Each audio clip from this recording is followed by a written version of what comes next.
Welcome to Vortex Energy Part 2. Here I will explain this vibration and the secret of healing. Disease comes from a blockage of energy in the body. This blockage can come from emotional stress, infection by viruses and bacteria, a structural malfunction caused by a blow to the body, and all the other hundreds of reasons that could disrupt the bodily function. The symptoms of any disease will not totally disappear until the blockage is corrected.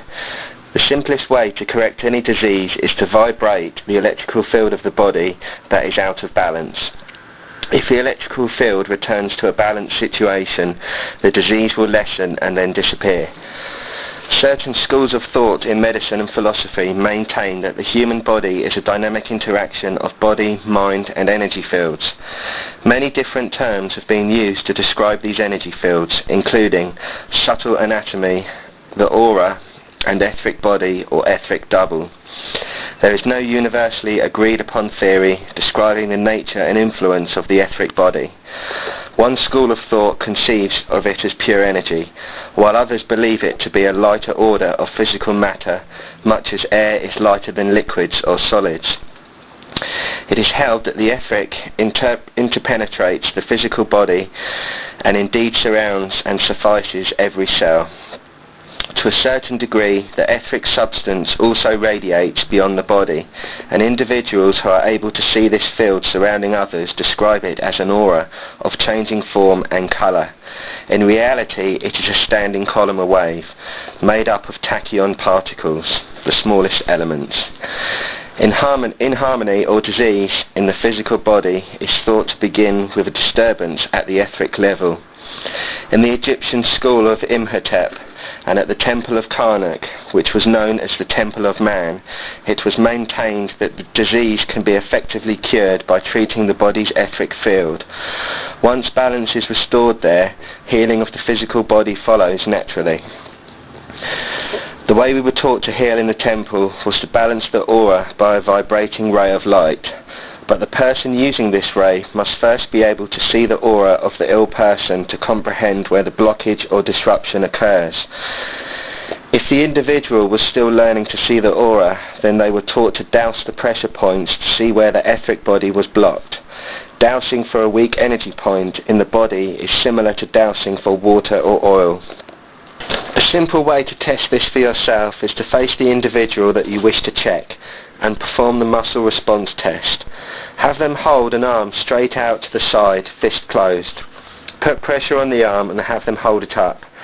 On a piece of paper, print an arrow pointing in one direction.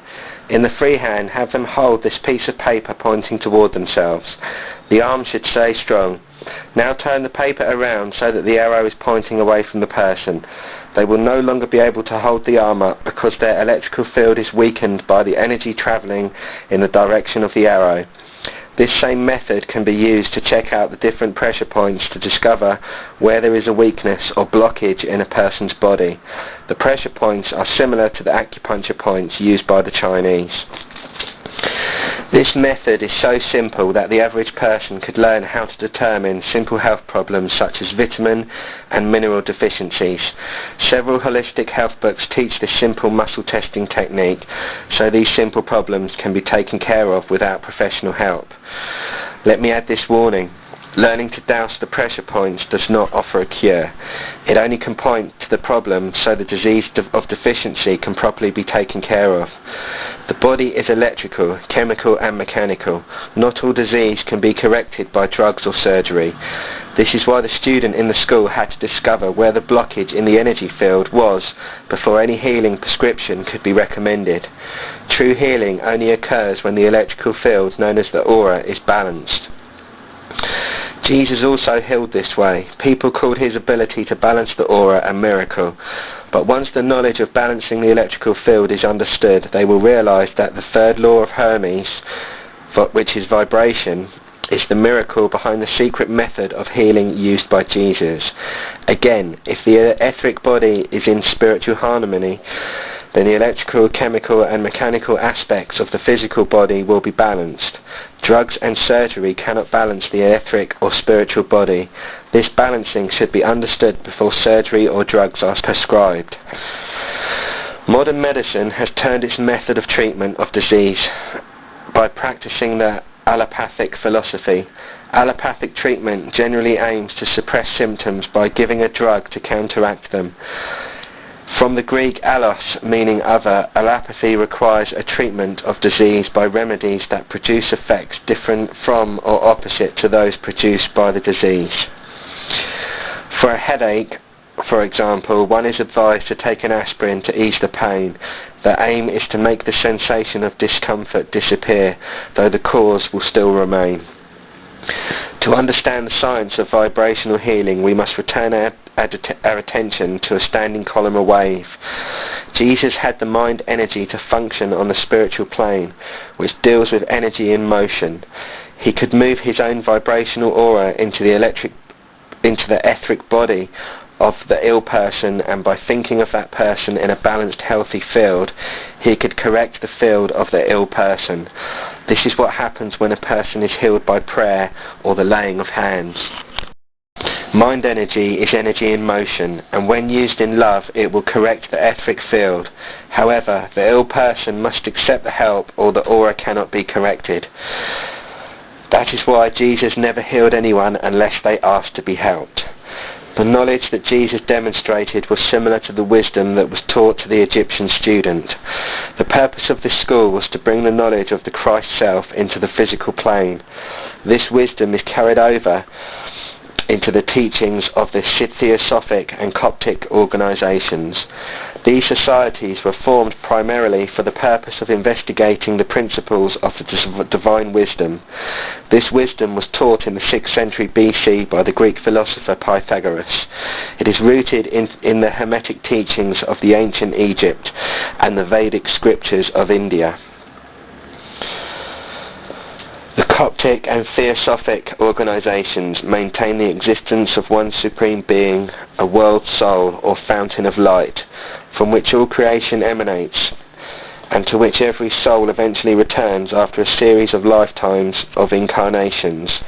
This cycle constitutes a process called involution, downward into matter, divergent energy, and evolution, upward to spirit, convergent energy. The soul returns in a purified and renewed state to an at-one-ment or atonement with its creator of source. Accordingly, we are each a spark of the divine, containing the seeds of light from which vitality, the life energy, flows, and by which health is maintained at every level.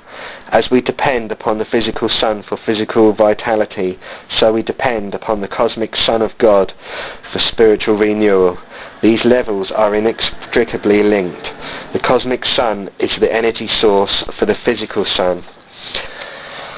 Similarly, the divine spark of soul radiating from the cosmic source provides the life energy within and for the physical body. The cosmic source is therefore not something outside of us. It refers to a fundamentally internal state, a state of consciousness. This is accessible to all who are willing to open their hearts and listen.